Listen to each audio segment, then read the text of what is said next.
बारामतीत होणाऱ्या ओबीसी एल्गार मोर्चाला पोलिसांनी नाकारली परवानगी। लक्ष्मण हाकेंच्या उपस्थितीत निघणार होता एल्गार मोर्चा। मुख्यमंत्री देवेंद्र फडणवीसांचा संयम वाखाणण्याजोगा मराठा आंदोलनाचा विषय त्यांनी अत्यंत संयमाने हाताळला। ठाकरेंच्या शिवसेनेचे खासदार संजय राऊतांकडून देवेंद्र फडणवीस यांचं कौतुक।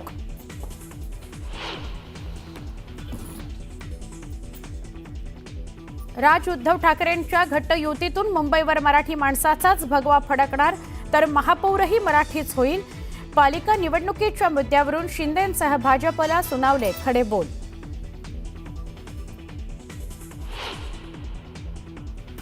तुम्ही नाराज आहात? मी नाराज म्हणजे असणार ना हो।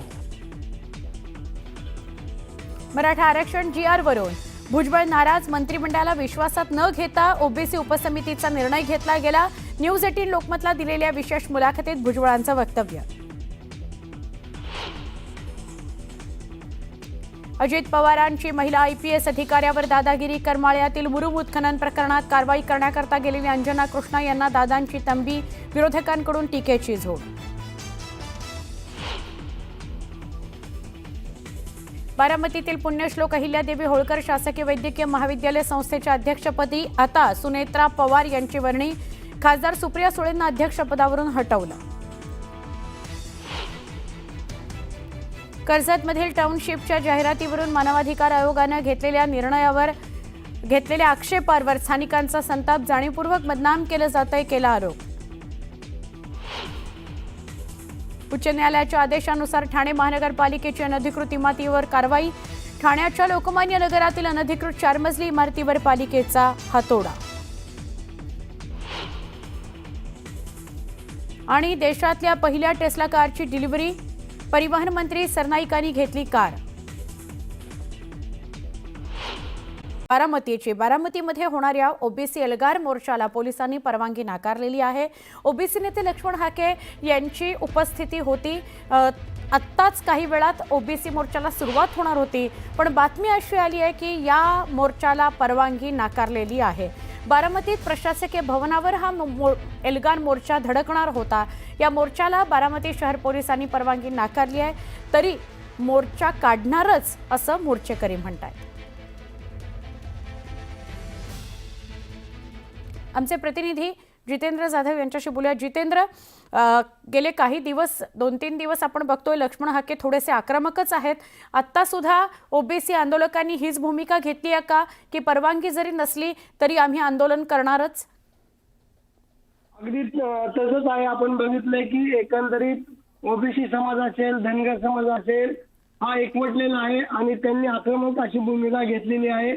पुण्याहून सकाळी लक्ष्मण हाके निघालेले आहेत आणि त्यांची निरा या गावामध्ये पायी पदयात्रा निघाल्यानंतर हलगीच्या स्वरामध्ये ग्रामस्थांनी त्यांचे स्वागत केलेलं आहे आणि निरेमधून लक्ष्मण हाके हे बारामतीला येणार आहेत। बारामती शहरातील भिगवण चौक या ठिकाणी संपूर्ण विविध जिल्ह्यातून ओबीसी पदाधिकारी कार्यकर्ते या ठिकाणी एकवटलेले आहेत आणि शहरातील भिगवण चौकातून हा एल्गार मोर्चा प्रशासकीय भवनावर धडकणार आहे।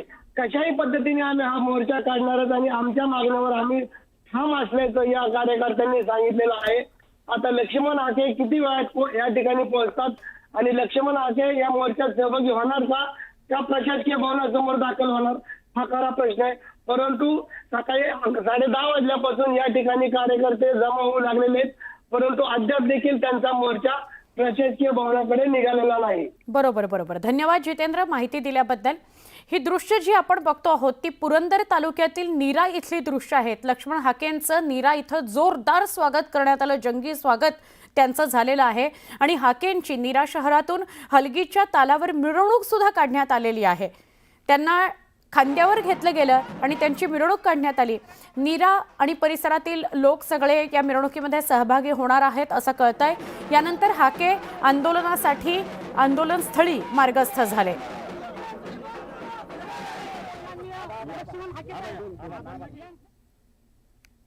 बारामतीहून सुरुवात करूया। बारामतीमध्ये आज ओबीसी बांधवांचा एल्गार मोर्चा निघणार आहे। या मोर्चाला ओबीसी नेते लक्ष्मण हाके उपस्थित आहेत। हा मोर्चा बारामतीतील शारदा प्रांगण इथून निघेल आणि भिगवण चौक, अहिल्यादेवी चौक आणि त्यानंतर डॉक्टर बाबासाहेब आंबेडकर यांच्या पुतळ्याला अभिवादन करून प्रांत कार्यालयावर हा मोर्चा धडकणार आहे। कोणताही अनुचित प्रकार घडू नये म्हणून पोलीस प्रशासनाने मोठा पोलीस बंदोबस्त ठेवलेला आहे, खबरदारी घेतलेली आहे। हा बारामतीमध्ये लक्ष्मण हाके यांचा ओबीसी च्या आरक्षण वाचवण्याकरता मोर्चा आहे। बारामतीमध्ये ओबीसी कार्यकर्त्यांचा एल्गार मोर्चा आता थोड्याच वेळात निघणार आहे आणि आपण बघतोय की आता वेगवेगळ्या वेशभूषेमध्ये हे ओबीसी कार्यकर्ते या ठिकाणी दाखल झालेले आहेत। आपण बघतोय की दोन तीन दिवसापूर्वी मराठा समाजाला आरक्षणचा GR काढण्यात आला आणि त्याच्यानंतर राज्यामध्ये जी आपण बघतोय ती उद्रेक झालेला आहे। काय भावना आहेत आणि कशा पद्धतीने आपला हा एल्गार मोर्चा असणार आहे? मुख्यमंत्री सरकारनं DNA ओबीसीचा सांगितला आणि पाठीमागनं कटप्पक किंवा मारा तर ती सुर खोपसला, अशी अवस्था झालेली आहे। आम्ही या आमच्या परंपरागत वेशभूषेत येण्याचं एकच कारण आहे की आमच्या अस्तित्वावरती घाला घातलेला आहे। आमच्या टकारी समाजाच्या पोरांना उद्यापासून चोरी करायला जावं लागणार आहे। आमच्या नाव्याच्या पोराला शाळेत न जाता आता बापाच्या हाताखाली दाढी करत बसावं लागणार आहे। आमच्या जोशी समाजाला आता पुन्हा पाठ उठून भीक मागायला लागणार आहे, ही जुळी घेऊन जावं लागणार आहे। या सगळ्या आमच्या अस्तित्वावर घालाय आणि खरे ओबीसी कोण आहेत तर हे आहेत खरे ओबीसी आणि यांच्यावरती हा अन्याय आहे। आणि हा अन्याय जर महाराष्ट्र उघड्या डोळ्यांनी बघणार असेल तर 350-400 जातींना आता रस्त्यावर यावं लागणार आहे। करो या मरोची लढाई आहे, नाही तर उद्यापासून टकाऱ्यांनी चोऱ्या करायला जायचं, नाव्यानी दाढी करायला जायचं, वडरांनी दगड फोडायला जायचं। हा पारंपरिक व्यवसाय आम्हाला मुख्यमंत्री म्हणाले की आम्ही कुणालाही कुठल्या ह्याला धक्का लागून देणार नाही। आता त्या मुख्यमंत्र्याला बाबा लय हुशार आहे, टमाटो आणि गाल आहे, तर एवढा माझी विनंती आहे कळकळीत। त्यांचं कशाला पंकजा मुंडे त्यांच्याच पक्षाच्या मंत्री आहेत, त्यांनी देखील सांगितलं नक्की धक्का कसा लागला नाही बाबा ती एकदा टीव्हीच्या समोर येऊन सांग, नाही तर बारामतीला येऊन सांग, आमची काय तक्रार नाही। कवड्याची माळ आपण गळ्यात घातलेली, हासूड हातात घेतलाय। याच्यातून आम्हाला मुख्यमंत्र्यांना किंवा ह्या सरकारला एकच सांगायचंय की खरे ओबीसी आम्ही आहोत। जर आझाद मैदानावरती बसून जरांगे पाटलासारखा माणूस छत्रपती शिवाजी महाराजांच्या पुतळ्यासमोर बसून आमच्या ओबीसी बांधवामध्ये जो मोठा घटक आहे धनगर, त्या धनगर समाजाच्या पार्श्वभागामध्ये काटे घालण्याची भाषा करत असेल आणि हे प्रशासन जर त्यांच्यावरती गुन्हा दाखल करत नसेल तर ह्याच्यासारखी लाजिरवाणी बाब कुठली नाही। ओबीसी नेते लक्ष्मण हाके आता या मोर्चाच्या ठिकाणी दाखल होत आहेत, कशा पद्धतीने हा मोर्चा असणार? हा मोर्चा आम्ही 1 तारखेला फेसबुकवर आमच्या भावना व्यक्त केल्या।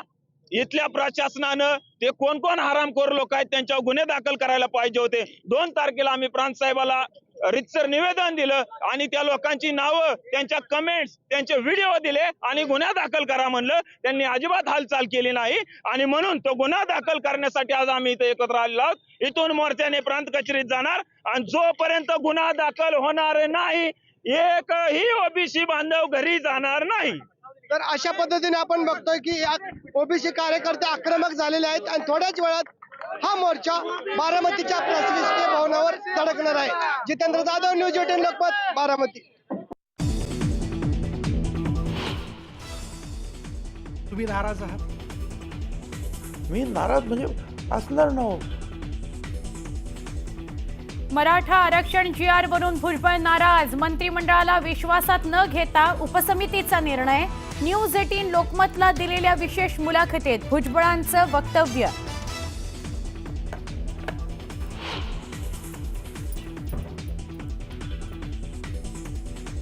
अजित पवारांची महिला IPS अधिकाऱ्यावर दादागिरी, करमाळ्यातील मुरुम उत्खनन प्रकरणी कारवाई करण्याकरता गेलेल्या अंजना कृष्णा यांना दादांची तंबी, तर विरोधकांकडून टीकेची झोड।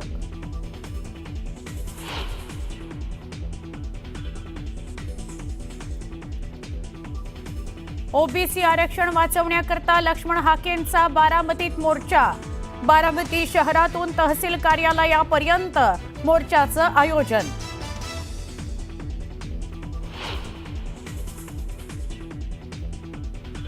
बारामतीतील पुण्यश्लोक अहिल्यादेवी होळकर शासकीय वैद्यकीय महाविद्यालय संस्थेच्या अध्यक्षपदी सुनेत्रा पवारांची वर्णी, खासदार सुप्रिया सुळेंना अध्यक्षपदावरून हटवल्यानं चर्चांना उधाण।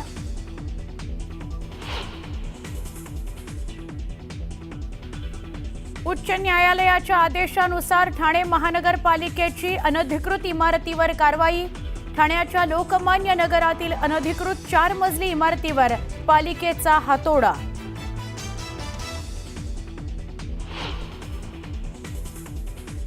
देशातल्या पहिल्या टेस्ला कारची डिलिव्हरी. परिवहन मंत्री प्रताप सरनाईक यांनी घेतली टेस्ला कार.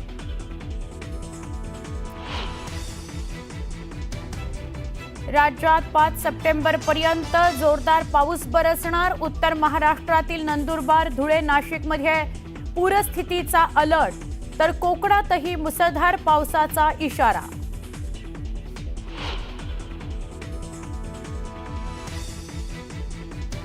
राज्यात पुन्हा पावसाचा जोर वाढला. अनेक धरणांमधून पाण्याचा विसर्ग. नाशिकच्या गंगापूर आणि जळगावच्या गिरणा धरणातून विसर्ग सुरू.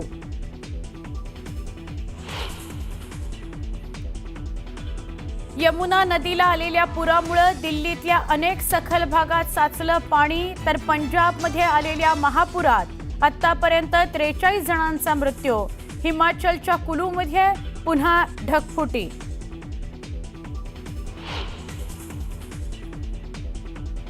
उद्या होणाऱ्या गणपती विसर्जन सोहळ्याकरता प्रशासन सज्ज. मुंबईतल्या चौपाट्यांवर पालिका प्रशासनाकडून मोठा बंदोबस्त. पोलीस प्रशासनाची जय्यत तयारी. आणि लालबागच्या राजाच्या दर्शनाकरता तुफान गर्दी. विसर्जन मिरवणुकीची तयारी करण्याकरता आजपासून राजाचं चरणस्पर्श बंद. लालबागच्या राजाचं फक्त मुखदर्शन घेता येणार.